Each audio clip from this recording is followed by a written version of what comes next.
Sub జైల్లో ఉన్న వైఎస్ఆర్సీపీ కార్యకర్తలను పరామర్శించిన మాజీ మంత్రి ఉషశ్రీ చరణ్. హిందూపురం సబ్ జైల్లో ఉన్న చిలమత్తూరు వైసీపీ కార్యకర్తలను మాజీ మంత్రి కేవీ ఉషశ్రీ చరణ్ మరియు హిందూపురం నియోజకవర్గ వైఎస్ఆర్సీపీ ఇన్ఛార్జ్ వేణురెడ్డి గురువారం పరామర్శించారు. ఈ సందర్భంగా జైల్లో ఉన్న తమ పార్టీ కార్యకర్తలను పరామర్శించి మీకోసం పార్టీ అధినేత జగన్మోహన్ రెడ్డి మరియు నాయకులు అండగా ఉంటామని, భయపడాల్సిన అవసరం లేదని వారికి ధైర్యం చెప్పారు. అనంతరం పాత్రికేయులతో మాజీ మంత్రి ఉషశ్రీ చరణ్ మాట్లాడుతూ, చిలమత్తూరు మండలంలోని పెద్దనపల్లి గ్రామంలో వైఎస్ఆర్సీపీలో చురుకుగా పనిచేస్తూ పార్టీ అభివృద్ధికి కృషి చేస్తున్న మా కార్యకర్తలు వెంకటరాముడు, శివప్ప, చంద్ర అనే వారిపై టీడీపీ పార్టీ వారు దాడి చేసి వారిని గాయపరచడమే కాకుండా అక్రమ కేసులు నమోదు చేయించి వారిని జైల్లో పెట్టించారన్నారు. ఎన్నికల ఫలితాలు తెలిసిన రోజే టీడీపీ వర్గీయులు మా పార్టీ గెలిచిందని ఇక మీకు ఇబ్బందులు తప్పవని వైసీపీ కార్యకర్తలను నేరుగానే బెదిరించడంతో పాటు వారిపై దాడి చేశారన్నారు. ఇలా రాష్ట్రంలోని అనేక ప్రాంతాలలో టీడీపీ వారు వైసీపీ వారిపై దాడులకు పాల్పడుతూ తప్పుడు కేసులు బనాయిస్తున్నారని ఆమె అన్నారు. అయితే ఈరోజు మీ పార్టీ అధికారంలో ఉండొచ్చు కానీ అధికారం ఎవరికి శాశ్వతం కాదని గుర్తుంచుకోవాలన్నారు. వైసీపీ అధినేత వైఎస్ జగన్మోహన్ రెడ్డి ముఖ్యమంత్రిగా ఉన్నప్పుడు కులాలు, మతాలకు ప్రాముఖ్యత ఇవ్వకుండా అన్ని వర్గాల వారిని సమానంగా చూస్తూ పరిపాలన చేశారే కానీ ఇటువంటి అన్యాయమైన పరిపాలన ఎన్నడూ చేయలేదన్నారు. మా పార్టీ అక్రమాలు, అన్యాయాలకు తావు లేకుండా శాంతియుతంగా పరిపాలన సాగిస్తున్నామని చెప్పుకునే ఉప ముఖ్యమంత్రి పవన్ కళ్యాణ్ గారు ఇటువంటి వాటిపై దృష్టి పెట్టి అక్రమాలు జరగకుండా చూడాల్సిన బాధ్యత మీపై ఎంతైనా ఉందని ఆమె గుర్తు చేశారు. నందమూరి బాలకృష్ణ ఎమ్మెల్యేగా ఉన్న హిందూపురం నియోజకవర్గంలో ఇన్ని అక్రమాలు, అన్యాయాలు జరుగుతున్నా ఏమాత్రం జోక్యం చేసుకోకుండా వ్యవహరించడం మంచిది కాదన్నారు. ఇప్పటికైనా ఇటువంటి దౌర్జన్యాలు ఆపకుంటే భవిష్యత్తులో వైఎస్ఆర్ కాంగ్రెస్ పార్టీ తరపున రాష్ట్ర వ్యాప్తంగా ధర్నాలు చేస్తామని ఆమె హెచ్చరించారు.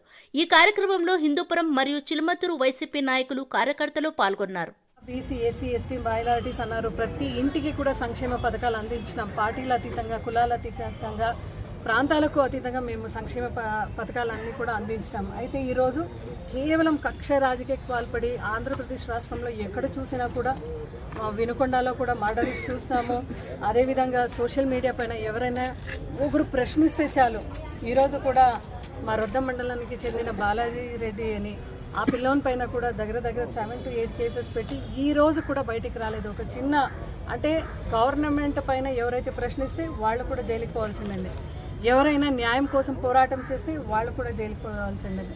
అదేవిధంగా ఈరోజు ఊరికే వైసీపీ పార్టీ కార్యకర్తలు ఎవరైతే కష్టపడి పార్టీకి పనిచేస్తూ జగన్ గారికి స్ట్రాంగ్ సింపథైజర్స్ ఉంటారో వాళ్ళని టార్గెట్ చేసి ఇట్లా లోపలికి పంపించడమే టీడీపీ మెయిన్ ధ్యేయంగా పెట్టుకుంది.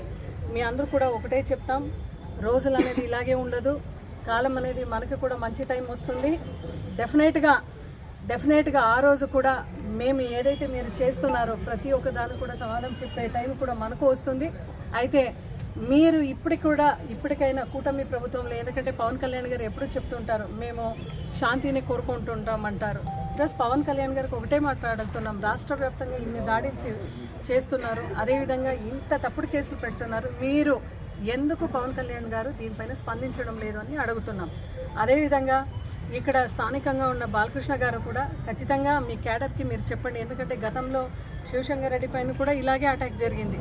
అదేవిధంగా ఇక్కడ మహిళల పైన అత్యాచారం జరిగింది.